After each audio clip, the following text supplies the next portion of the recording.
તલવાર દેવને શું કહેવાય? બે ધારી તલવાર. માતાને શું કહેવાય? બે ધારી તલવાર. ખેલતા આવડે તો ખેલાય. હોભર્યું છે?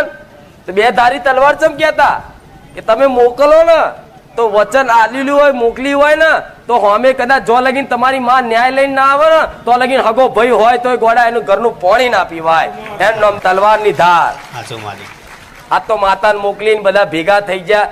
માતાઓના વ્યવહાર કરવાના હોય ને તારા જુદા જુદા થઈ જાય અમુક વાર કે તું તાર રીતે કરી લેજે, તું તાર રીતે કરી લેજે. નીવે ચો ખેતી થાય છે?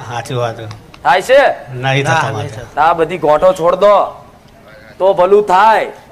નકર આજે નહીં થાય, કાલે નહીં થાય. લખી રાખજો. તમે કહો છો કે માતાજી અમારે બોલતા નહીં, તો ત્યાં પ્રશ્ન કર્યો એનો જવાબ આપી દીધો. માતાજી નહીં બોલતા એનું કારણ છે કે ધૂણીને માતાજી કોને કે?